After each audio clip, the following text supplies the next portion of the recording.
আল্লাহ সুবহানাহু ওয়া তাআলা দিচ্ছেন। আল্লাহ সুবহানাহু ওয়া তাআলা আরেক জায়গায় বলতেছেন, ওয়া মান লাম ইয়াহকুম বিমা আনজালাল্লাহু ফাউলাইকা হুমুল কাফিরুন। আল্লাহ সুবহানাহু ওয়া তাআলা বলতেছে, আমি যে কোরআন কারীম দিয়েছি তোমরা কি দেখো নাই? এই কোরআন কারীমে আল্লাহ সুবহানাহু ওয়া তাআলা বলেন, আমি যা নাযিলকৃত, যা আয়াত দিয়েছি, যা বাস্তবায়ন করার জন্য, যারাই বিচার করে না, যারাই সালিশ করে না আমার কোরআনকে অবমাননা করে নিজেদের মন করা আইন দিয়ে করে, তারা কোনোদিন তো মুসলিম হতে পারে না, বরঞ্চ কাফের। তাহলে কোন জায়গায় কোরআন ও রাজনীতির কথা নাই আমাকে এখন বলেন আপনি? সূরা মাইদার মধ্যে আছে 44 নম্বর আয়াতের মধ্যে আল্লাহ সুবহানাহু ওয়া তাআলা 45 নম্বর আয়াতের মধ্যে আবার বলেন, ওমান লাম ইয়াহকুম বিমা আনজালাল্লাহু ফাউলাইকা হুমুল ফাসিকুন ফাউলাইকা হুমুজ জালিমুন। আল্লাহ সুবহানাহু ওয়া তাআলা তিনটি আয়াত এক জায়গায় করেছেন। ফাসিকুন মানে ফাসিক, যারা আমার কোরআন কারীমের বিধিবিধান দিয়ে বিচার করে না তারা হচ্ছে ফাসিক। জালিমুন, যারা আমার কোরআন কারীমের বিধিবিধান দিয়ে বিচার করে না, সালিশ করে না, তারা হচ্ছে জালেম।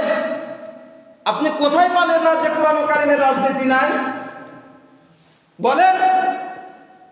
প্রত্যেকটি আয়াত পাই টু পাই লিখে নিয়ে এসেছি, কোথায় পেলেন না?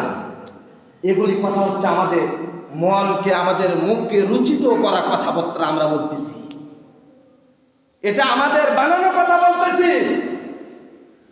আর একজন প্রকৃতপক্ষে মুসলমান কোনোদিন এভাবে কথাগুলি বলতে পারে না।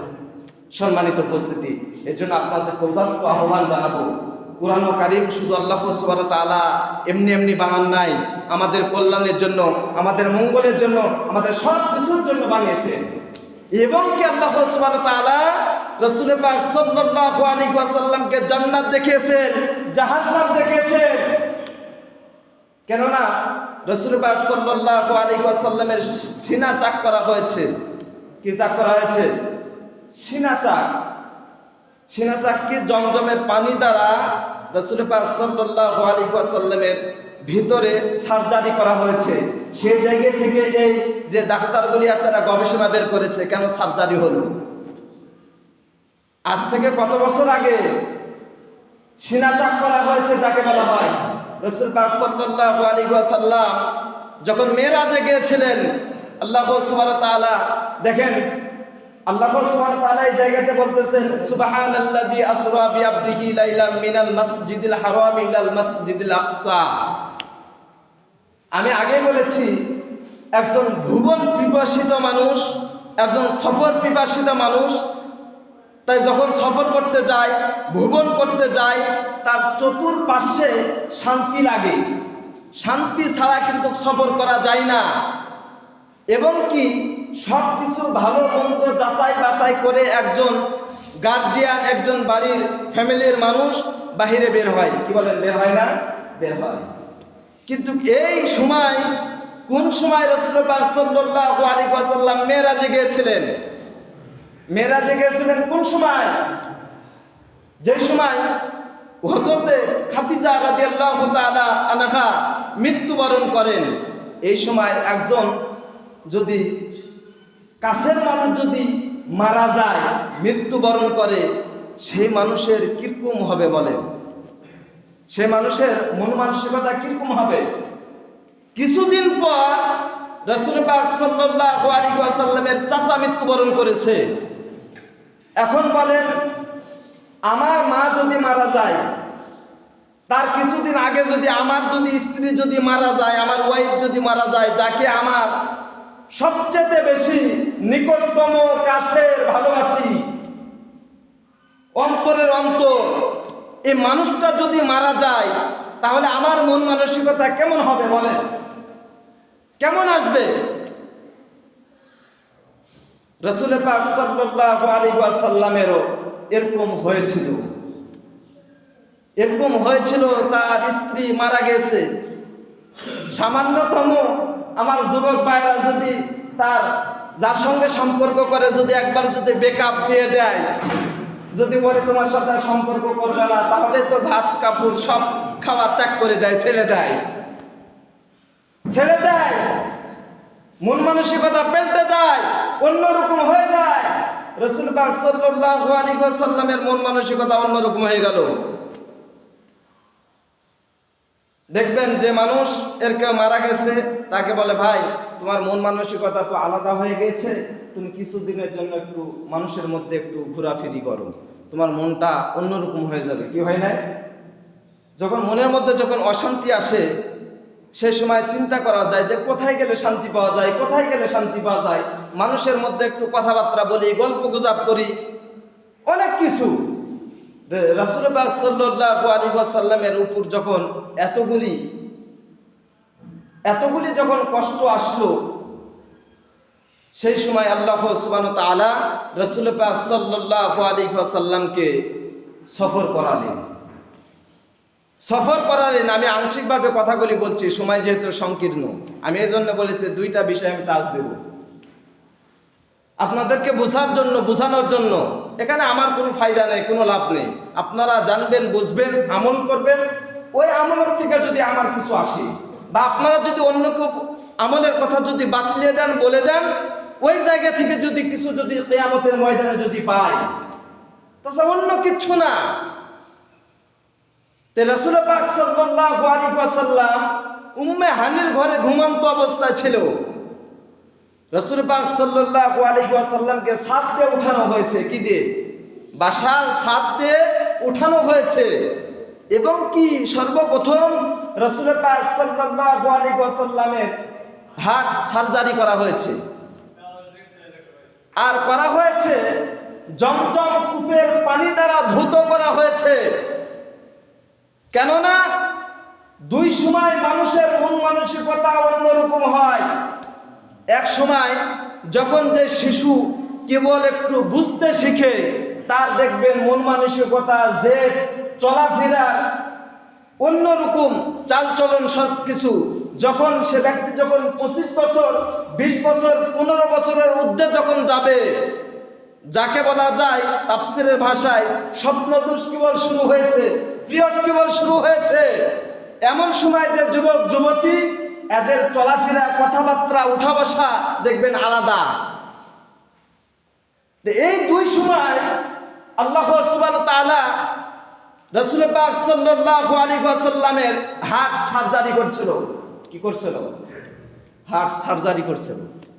সব বের করে রাসূল পাক সাল্লাল্লাহু আলাইহি ওয়াসাল্লামের যা আছে এ সব ধুয়ে ফেলে দিয়েছিল। কেননা দুনিয়ার কোনো লালসা, দুনিয়ার কোনো মহব্বত, দুনিয়ার কোনো মায়া যেন রাসূলের মধ্যে যেন ওরকম লালসা যেন না থাকে। এবং কি যখন তরুতাজা যুবক, এই যুবক অবস্থায় রাসূল পাক সাল্লাল্লাহু আলাইহি ওয়াসাল্লামের যা আছে সব সার্জারি করা হয়েছিল, ধোয়া হয়েছিল। কেননা 25 বছর, 15 বছরের যুবক, একজন যুবতী যদি 12 বছর 13 বছরে যায়, ওর উপর কি তাকাবে না? দৃষ্টি দিবে না? কোন নজরে তাকাবে না? দেখবে না? কি বলেন? এখন 1-2 ছেলে মেয়ে তো পছন্দ করে, বলে আমার একজন পছন্দ হয়ে আছে বান্ধবী। আর সেই সময় তো আলাদা কোয়ালিটি। রাসূল পাক সাল্লাল্লাহু আলাইহি ওয়াসাল্লামের সেই সময় সার্জারি করা হয়েছিল। কেননা সেই সময় সার্জারি করা হয়েছিল 25 বছর বয়সের আগে সার্জারি করা হয়েছিল। কেন? 15 বছরের দিকে যেন রাসূল পাক সাল্লাল্লাহু আলাইহি ওয়াসাল্লামের কোনো মেয়ের উপর লোভ লালসা না থাকে। আর কিছু কিছু মানুষ আমরা বলে থাকি যে রাসূল পাক সাল্লাল্লাহু আলাইহি ওয়াসাল্লাম এতগুলি স্ত্রী করলেন, এতগুলি অমুক করলেন, তমুক করলেন। কেন করলেন? তার লোভ লালসা আছে। আরে বুঝো না, সেই জন্যই কথা বলো, সেই জন্যই কথাগুলি বলো। একটা বিয়েও রাসূল পাক সাল্লাল্লাহু আলাইহি ওয়াসাল্লাম আল্লাহ সুবহানাহু ওয়া তাআলার নির্দেশ ছাড়া করেন নাই।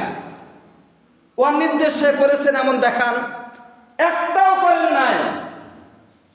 এবং কি রাসূল পাক সাল্লাল্লাহু আলাইহি ওয়াসাল্লামকে যখন কয়েকজন ফেরেশতা, তার মধ্যে হযরত জিবরাইল আলাইহিস সালাতু ওয়াস সালাম, খচ্চর বোরাক যাকে বলা হয়, বিদ্যুতের মতো, আমি গত জুমায় বলেছিলাম, এরকম একটি সাওয়ারির উপর করে রাসূল পাক সাল্লাল্লাহু আলাইহি ওয়াসাল্লামকে নিতে এসেছে। নিতে আসার পরে রাসূল পাক সাল্লাল্লাহু আলাইহি ওয়াসাল্লামকে আপনার জমজম কূপের পানি দ্বারা ধৌত করালেন। করানোর পর আবার সেলাই করে দিলেন। সেলাই করে দেওয়ার পর রাসূল পাক সাল্লাল্লাহু আলাইহি ওয়াসাল্লামকে 2 রাকাত নামাজ পড়ালেন। দেখেন সেই সময় কিন্তু নামাজের বিধিবিধান হয় নাই, কথা বুঝতে হবে।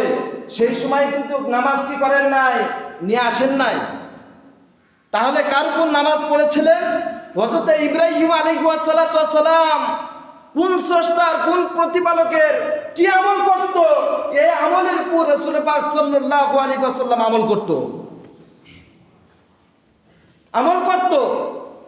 তো হযরত জিবরাইল আলাইহিস সালাম বললেন, আপনি এই জায়গাতে 2 রাকাত নামাজ পড়ুন। 2 রাকাত নামাজ পড়ার পর, আমি সংক্ষিপ্ত ভাবে বলতেছি, সময় সংকীর্ণ, রাসূল পাক সাল্লাল্লাহু আলাইহি ওয়াসাল্লাম যখন সর্বপ্রথম যখন গেলেন, যাওয়ার পরে একজন ব্যক্তি ডাকলেন মহিলাকে, আর একজন ব্যক্তি সালাম দিলেন। কিছু দূর জিজ্ঞাসা করলেন রাসূল পাক সাল্লাল্লাহু আলাইহি ওয়াসাল্লাম, এরা কারা? হযরত জিবরাইল আলাইহিস সালাম বললেন, এরা সেই ব্যক্তি, এরা হচ্ছে যে দুনিয়াতে যারা মানুষদেরকে ধোঁকা দেয়, যারা মানুষদেরকে কি দেয়, ধোঁকা দেয়। কোথায়? ছলনায়, যে কোনো কৌশলে তারা মানুষদেরকে ধোঁকা দেয় এই ব্যক্তিগুলি। ওই মহিলাকে, যে মহিলা আমাকে সালাম দিল, রাসূল পাক সাল্লাল্লাহু আলাইহি ওয়াসাল্লামকে বলা হলো, এই মহিলা হচ্ছে দুনিয়া। এই দুনিয়ার মহব্বতে পড়ে, মায়ায় পড়ে, ধোঁকায় পড়ে মানুষ শেষ হয়ে যায়।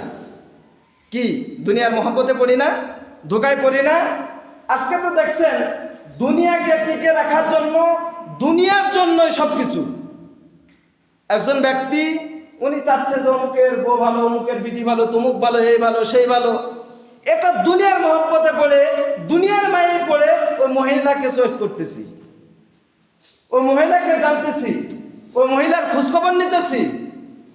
এটা কার মহব্বতে পড়ে? দুনিয়ার মহব্বতে পড়ে। কেন? যদি দুনিয়ার মহব্বতে যদি না পড়তো, আখেরাতের চিন্তা যদি থাকতো যে আমাকে মরতে হবে, মালাকুল মউত আসবে, জান্নাত হবে অথবা জাহান্নাম হবে, এই চিন্তা চেতনা যদি থাকতো, তাহলে দুনিয়ার কোনো লাভ লালসা থাকে ভেতরে? থাকে না। সম্মানিত উপস্থিতির কথা দীর্ঘ করতে চাচ্ছি না, যে সময় সংকীর্ণ। আমি যে কথা আপনাদেরকে বোঝাতে চাচ্ছি, প্রত্যেকটি জিনিসই কোরআন ও কারিমের মধ্যে আছে। বান্দা যদি সেটা বুঝে বা আমল করে, তাহলে বান্দার কল্যাণ, আল্লাহ সুবহানাহু ওয়া তাআলার কল্যাণ না। আল্লাহ সুবহানাহু ওয়া তাআলার কিচ্ছু যায় আসে না। আমি আপনি যদি নামাজ না পড়ি, হজ না করি, যাকাত না দিই, কোনো কিছু যদি না করি, আমার আপনার ক্ষতি হবে, কিন্তু আল্লাহ সুবহানাহু ওয়া তাআলার ক্ষতি হবে না।